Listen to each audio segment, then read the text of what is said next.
एक समय की बात है। गंगापुर नामक एक गांव में गजोधर नाम का एक व्यक्ति अपनी पत्नी मीना और 2 बच्चों के साथ में रहता था।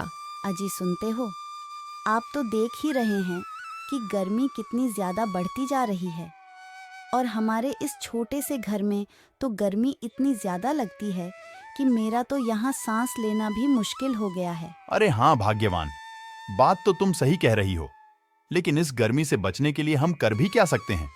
और वैसे भी यह गर्मी तो अब कुछ ही दिनों की मेहमान है। जैसे ही बारिश का मौसम आएगा यह गर्मी अपने आप गायब हो जाएगी। क्या आप बारिश के भरोसे बैठे हुए हैं? अरे एक बार सोचो तो कि इतने दिनों तक हम इस गर्मी का कहर कैसे झेल पाएंगे। मैं आपको एसी और कूलर लेने के लिए नहीं बोल रही हूँ, मगर आप कम से कम एक पंखा तो खरीद ही सकते हैं ना। अरे नहीं भाग्यवान, तुम्हें तो पता ही है कि इस साल ज्यादा गर्मी पड़ने की वजह से हमारी कोई भी फसल अच्छे से नहीं हो पाई। इसलिए अभी तो मेरे पास इतने भी पैसे नहीं हैं कि मैं तुम्हें एक भी पंखा खरीद कर दे सकूं। अब बस तुम और ज्यादा जिद मत करो। अब तो बस कुछ ही दिनों की बात है। बस कुछ दिन ऐसे ही गुजार दो। अगले साल हम जरूर एक पंखा खरीद लेंगे। मीना के लाख समझाने पर भी गजोधर नहीं मानता। अगली सुबह गजोधर अपने काम पर जा रहा होता है। तभी वह देखता है कि एक भंगार वाला एक पुराना कूलर काफी सस्ते दामों में बेच रहा है। अरे भाई, तुम ये कूलर इतने सस्ते दामों में क्यों बेच रहे हो? अरे भाई, अब मैं तुम्हें और क्या बताऊं। यह सारे कूलर सिर्फ 5 महीने ही पुराने हैं और इनमें कोई खराबी भी नहीं है। लेकिन फिर भी पता नहीं क्यों लोग सेकंड हैंड कूलर खरीदना ही नहीं चाहते हैं।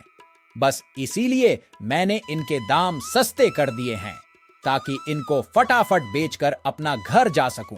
अच्छा, तो ये बात है।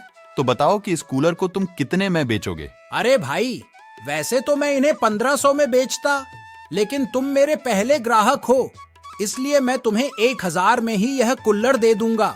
कूलर का दाम सुनकर गजोधर सोच में पड़ जाता है। उसे मालूम था कि इतनी सस्ते दामों में कूलर उसे शायद ही कभी मिल पाएगा।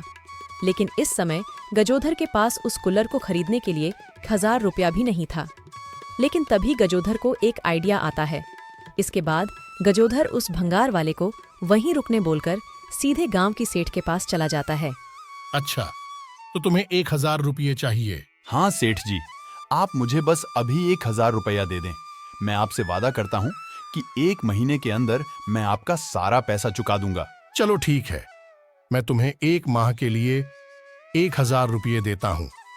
लेकिन अगर तुम 1 माह तक मुझे यह पैसे नहीं लौटाते हो तो फिर मैं इस पर 5% का ब्याज लगाकर पैसे वापस लूंगा। गजोधर सेठ की बात मान जाता है और उससे 1000 रुपये लेकर सीधे भंगार वाले के पास चला जाता है। इसके बाद गजोधर वह कूलर खरीद के सीधे अपने घर पर ले आता है।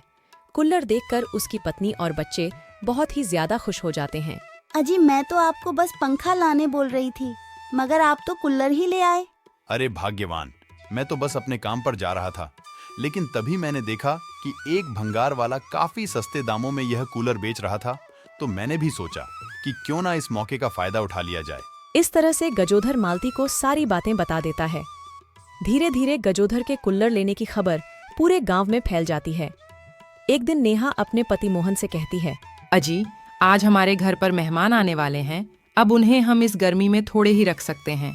मैं तो कहती हूँ कि आप एक बार गजोधर से बात करके देखिए ना, कहीं वह अपना कूलर किराए पर देने के लिए मान जाए। नेहा की बात मानकर मोहन ऐसा ही करता है। गजोधर भी मोहन की बात मान जाता है। इसके बाद तो गजोधर के घर पर किराए पर कूलर लेने वाले की भीड़ लग जाती है। दोस्तों, अगर आपको हमारे द्वारा बनाई गई यह कहानी जरा भी अच्छी लगी हो तो इस वीडियो को लाइक कर दें और हमारे चैनल को सब्सक्राइब कर दें, क्योंकि आगे इससे भी बेहतरीन कहानी आने वाली है।